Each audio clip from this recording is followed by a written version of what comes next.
Thanks for tuning in to Inspiring Women. I am so excited to be kicking off this WBL series where I am speaking to members, and we're starting with Ulya Khan. When she joined WBL, she felt like she found her tribe. Other senior level executive women just like her, 25 years in the C-suite. And Ulya is going to talk to us about how she got there, and it certainly wasn't by playing it safe. She's also going to give a number of pieces of advice from her career journey, but importantly, she also is going to talk about investment advice for women who are seeking investments for their companies. And number one lesson, don't undersell it.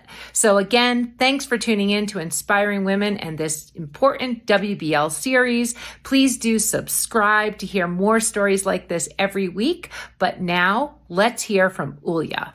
This is Inspiring Women. I'm Laurie McGraw, and we're at the WBL Summit, and we're talking to a number of the prominent executive leaders who are here at the summit. And I'm here with Ulya Khan, and she is the operating partner today. She's the operating partner of the healthcare division of Virgo Investment, which is a PE firm, but she's got decades of actually being a senior executive, CEO, head of product, SVP of that, chief operating officer of another. She's an investor, she's a board member, and she's a WBL member. And Ulya, thank you for being on Inspiring Women. Thank you for inviting me. Yes. Well, let's why don't we start a little bit about you? So why don't you give us sort of like the bio sketch? I mean, you've done a lot of things, and it's not that long. I mean, it's 25 years. It's not even that long in all these companies you've run.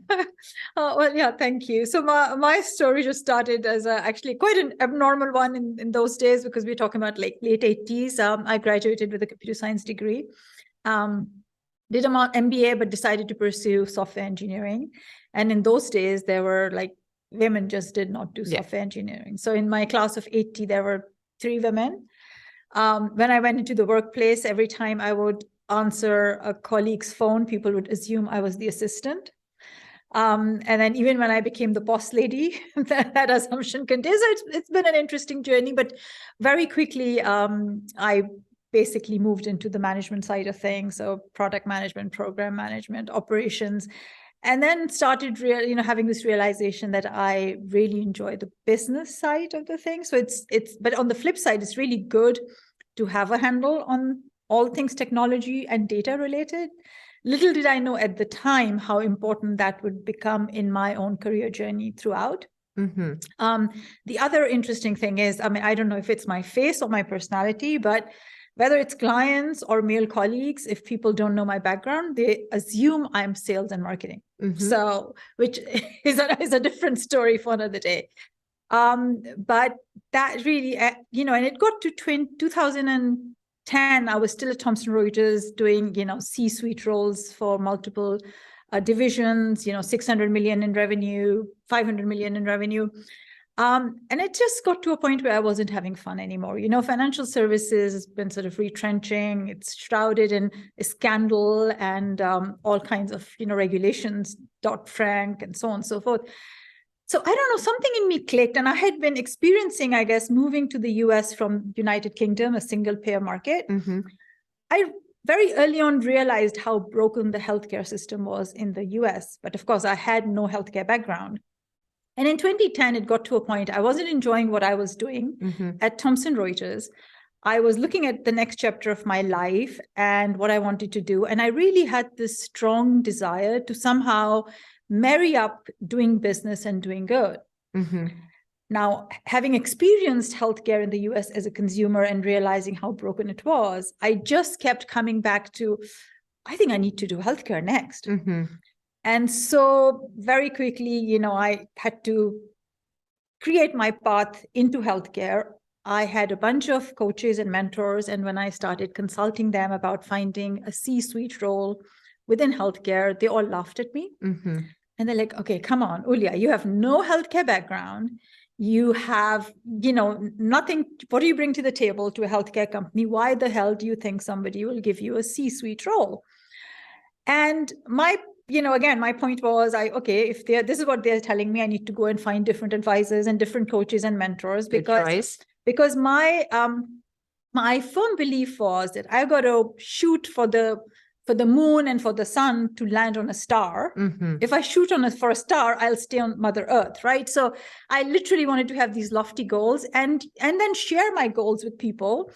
Well, lo and behold, I was helping a startup and met somebody on the board of that startup who came from healthcare, looked at my background and said, oh, wow, you've got so many transferable skills. Let me just put you in touch with a couple of board members. And the first healthcare company board member I spoke to resulted in a job offer. That is amazing. As a chief operating officer. So have not looked back. And so then I did Aptus Health, chief operating officer. I did Tivity Health, chief operating and product officer. So many sort of like chiefs. And so, Ulya, one of the things that is just interesting, so there's a couple things. I mean, one, being told no, but being determined Correct. and going after it anyway is, it's unusual for women.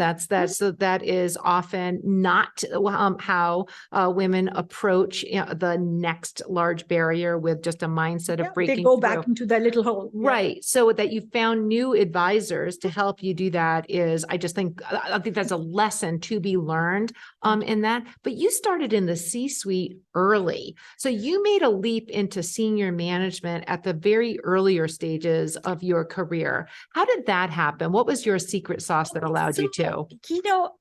Again, so one thing that I have learned in life again and again is do not play it safe. So very early on, so I moved here from England, where I had again, Thomson Reuters, a very cushy job. I moved to the US. Cushy job. Yeah. I don't believe listeners. I don't believe this. I'm just saying. It was. Yeah, I never go for cushy jobs, but it was a stable job. Yeah. I took a 18-month sabbatical, went back to the New York office, took on a role. And the first thing that we had to do in that role was, we were doing a deal with Merrill Lynch, and I was in charge of pricing out and managing the telecoms piece in that deal. Well, the vendor who was supposed to give me the pricing never gave me the pricing. The bid was due. Again, we are against a deadline. If we don't submit our bid, we don't get the contract. So what do? I made up the numbers. I make up the numbers, submit the bid on time.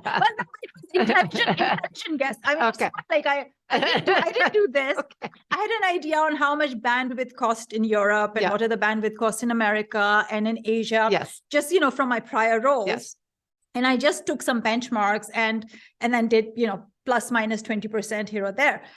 I submitted the bid, and then my bosses found out that they were like, oh, you never got the number. So what did you put in the bid? And I'm like, I made them up. And they blew a casket, suddenly called the vendor. The vendor is in the room. I'm in the room, sinking in my seat, thinking, okay, I'm going to be fired very soon here. And the vendor is looking at my pricing sheet and looking at me and looking at the sheet. And they said, I was bang in the middle of their estimates. And they couldn't believe how, and my boss was, really? You just did that, so I think that was just, I took a risk. I was against a deadline, and that paid off. Yep. And then from that point onwards, I walked on water in that company. Wow. Then the next thing happened, a new division got created.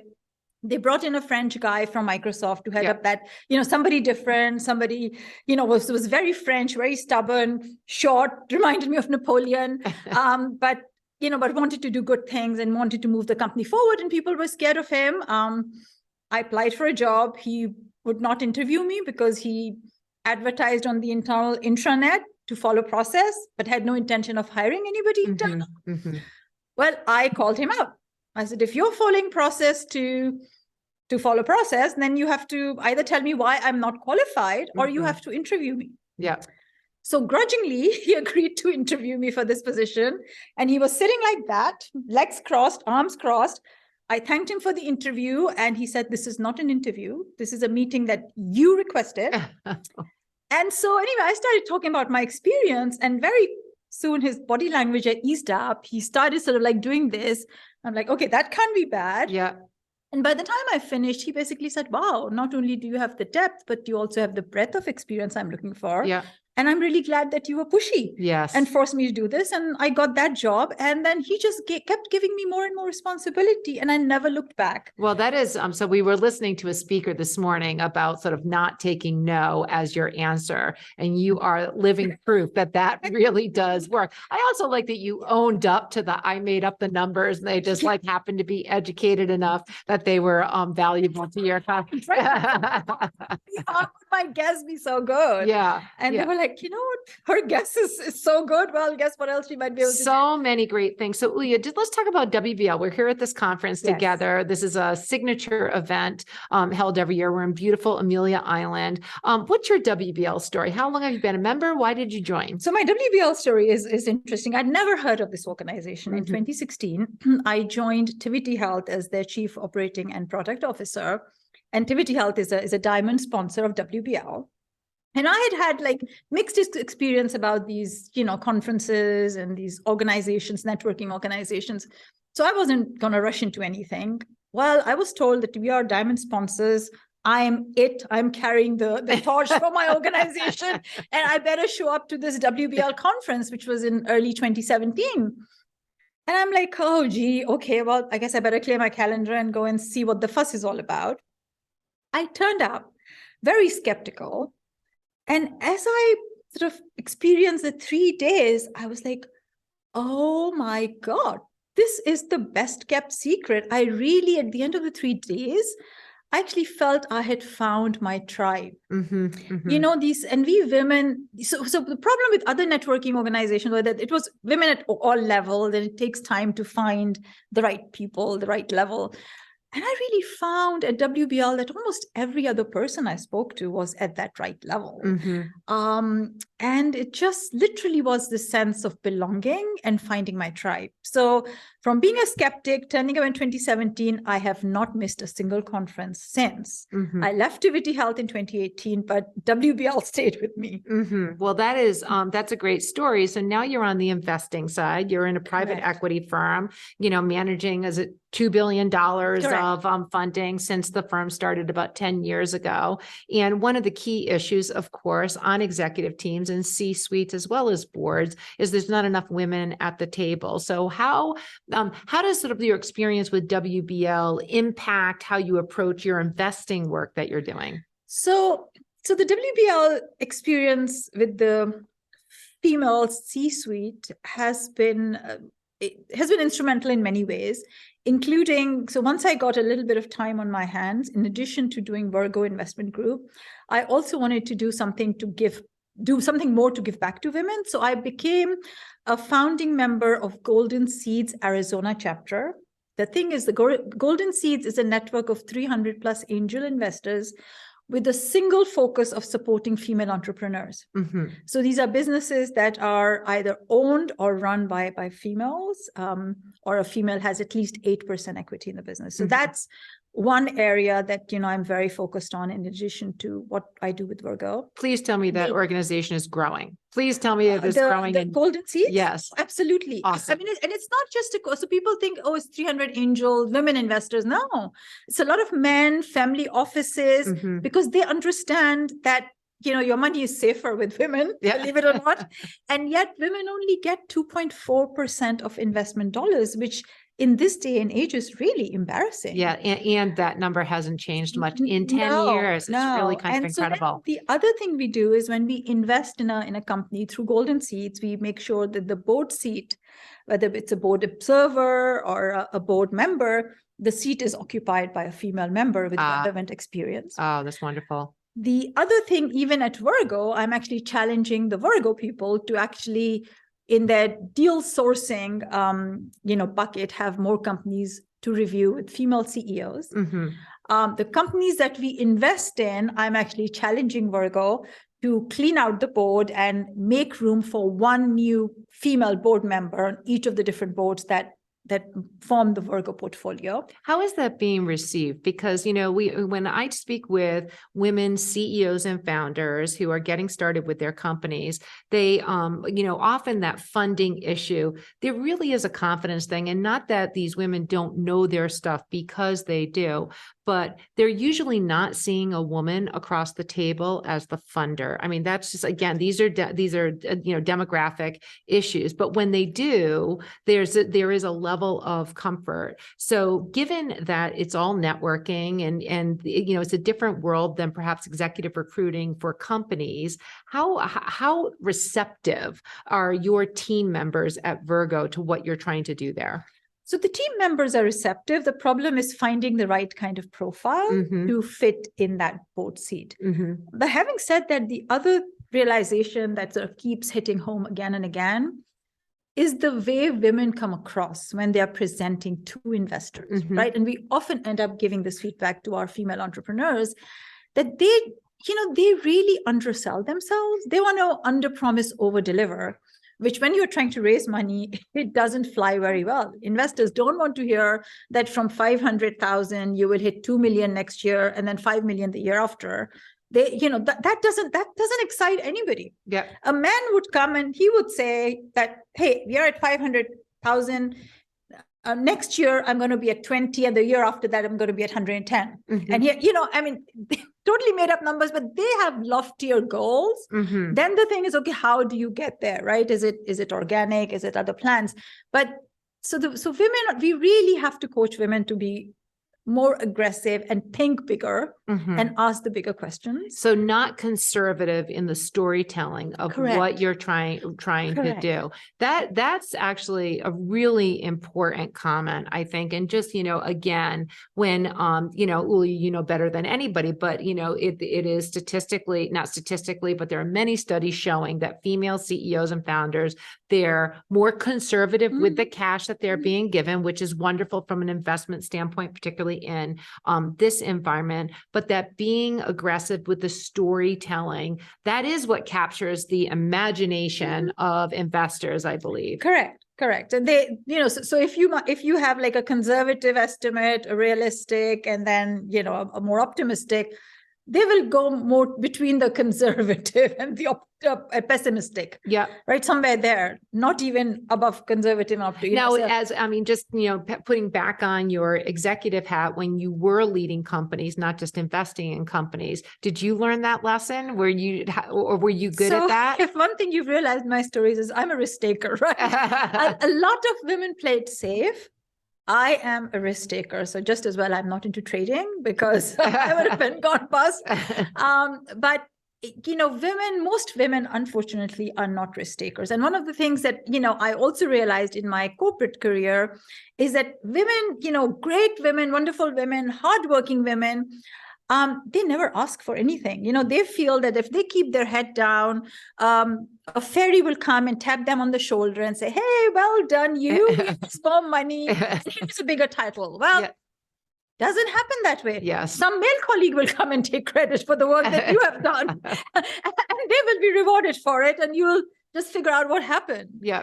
And so I actually developed a program called Personal Development Planning, initially for females, but had to expand it to cover the whole gambit. And it was all about how to think about your career, right? Very early on, you need to start planning your path out. Where do you see yourself in the next 10 years, 20 years? And how are you going to get there? And I think the earlier we think about those things as women, how much, and I get into very specific things when you're thinking about your future self, how much am I earning?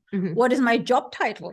How many people report into me? What is the size of the company that so the more... I think that's also really important. Again, another thing that, just speaking with lots of women, very, very aspiring young women, they're not wanting to talk about money. They want the money, but they don't think or know how to talk about that. How did you learn how to do that? It seems like you were just born that way, but I mean, so I started trying to find aspiring women and women leaders who I admired, only to realize very quickly that the women I admire, the higher up the corporate ladder they go, they become more like men. Mm-hmm. They start acting and behaving more like men. And well, what does that really mean? Right? They're asking for things, they're behaving a certain way, they are demonstrating certain much more traits that are much more associated with men than women. Mm-hmm. Mm-hmm. And to be honest, I'm like, aha. So that's what happens. To be able to successfully, you need to emulate and do more things, just go after things, ask for things, because men are not afraid of asking for things. They are not afraid of women. I think are afraid to ask because what if they say no? Mm-hmm. Men are not afraid of the no answer because, most men have this salesman mentality that a no just means not now. Right. They literally just swap no to not now, and they will go and ask again and ask again. Yeah.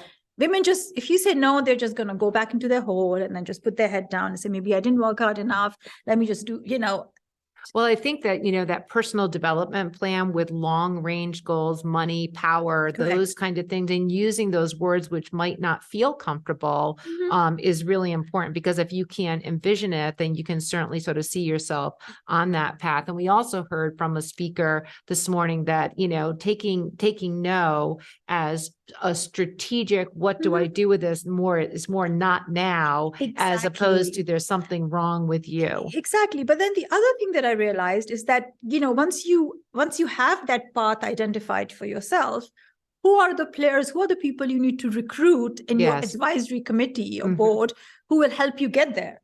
So then thinking strategically about, what are the kind of mentors I need to recruit? Who are my advisors? Who will be my sponsors in every organization, making sure that who's sponsoring you, who will have your back, and just becoming much more aware of the impact and importance of those players in your career trajectory. Yep. Without that, it's not, you can have the best laid plan, but it's not going to go anywhere. Then the third element is actually, once you have the plan, also sharing it with people. The more you talk about it, the more it will come to life. And you will find that typically we find that, your next job comes not from your first level contact, but your second level or third level contacts.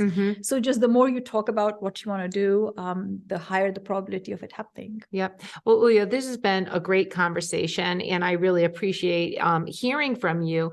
It kind of sounds like you've got it all figured out. You have the clear plans, you've had all the success that you've had. You're a very important member of this WBL community. As we close out on Inspiring Women, I just love, some advice maybe that you received early on in your career that helped you become the leader, the executive, the investor that you are today. So, the best advice that I received, at that time, I was really trying to figure out what does it really mean.